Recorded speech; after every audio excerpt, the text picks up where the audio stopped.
so pianist. Oh, great. Is she going to be playing for you? Yeah, she's gonna be accompanying me. Wonderful. Okay, great. Looking forward.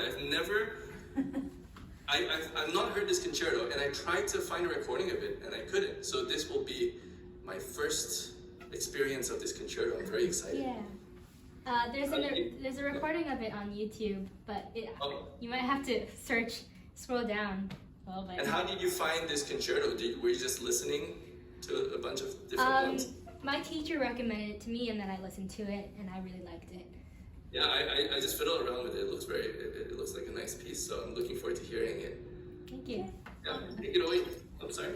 I was just saying, Tiffany, could you play like a note or two just so that we can just make sure sounds good?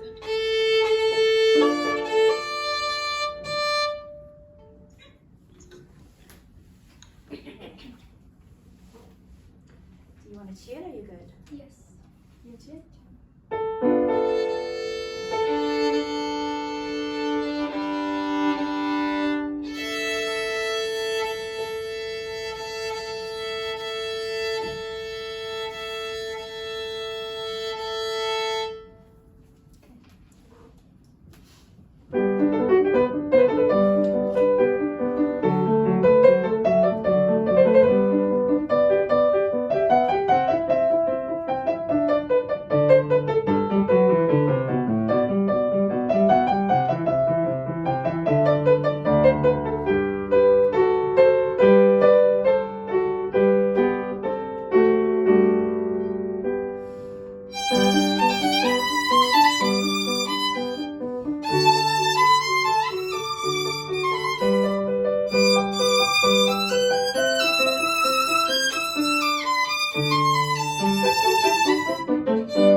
Beautiful job, wonderful. So how long have you had this piece?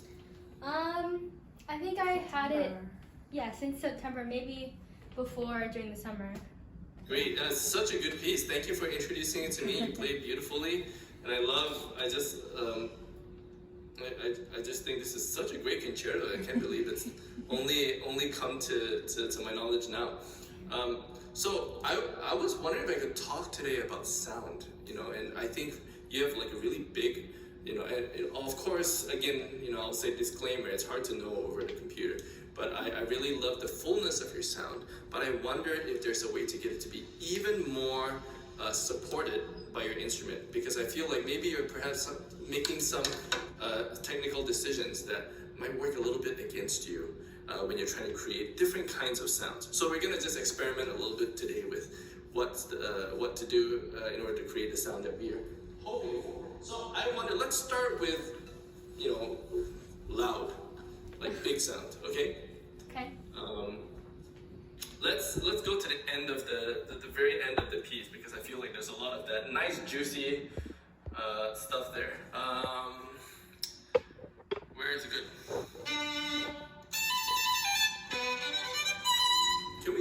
Can you play for me, let's go from, can we go from there? Should I do it on my own or with? Oh, why, with your mom, definitely. Okay. Yeah.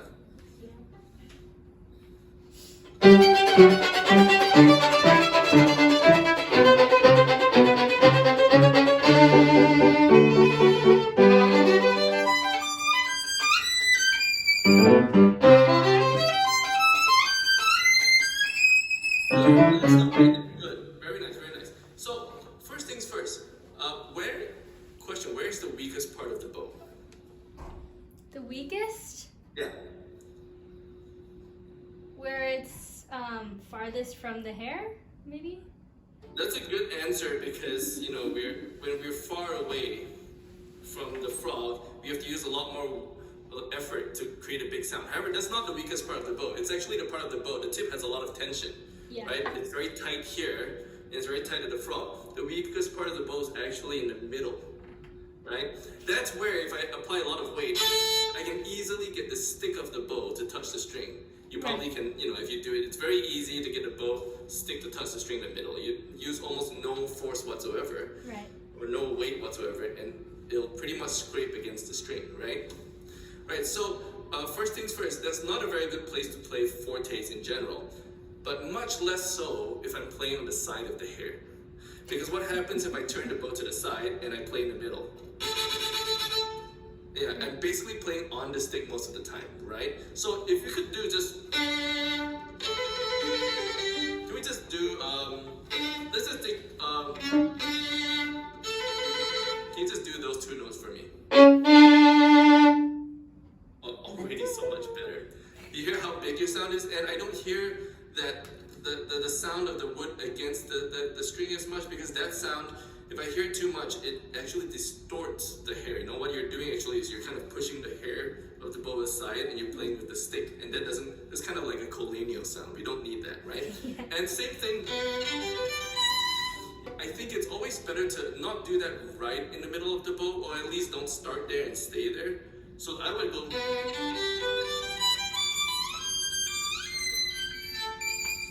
I'm sorry, I don't know this piece, but perhaps start a little bit above middle and work your way below middle, but don't stay in the middle. It's not a fun place to stay. You want to try just that on your own?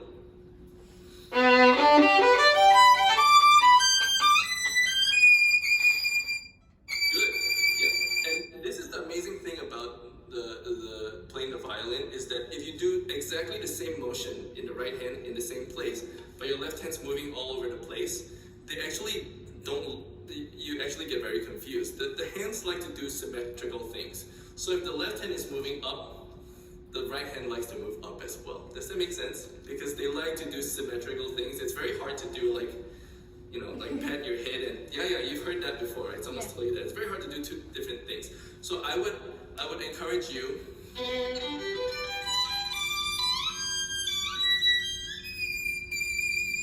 work your way to the frog as you're working your way up the instrument. That way your hands feel like you're doing the same thing. Let's try it again.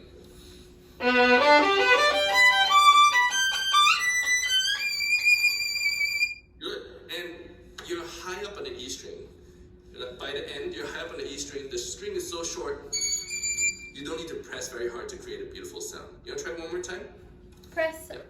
on You the don't left have to hand. use a lot of weight. I would use a little bit more bow the higher you get, just so the sound doesn't crack. Okay. Yeah? Let's try it. Do it a bit slower.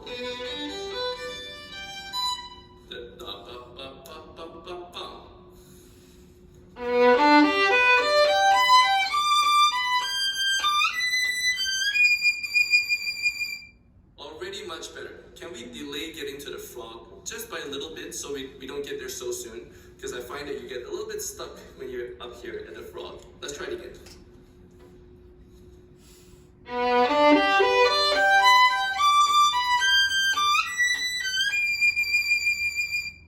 That's much better. So we call this bow choreography, right? You want to play in the part of the bow that's the easiest, where when you're trying to negotiate difficult runs like that. So I wonder if you wouldn't mind doing for me slowly from measure 260 and just choreograph your bow.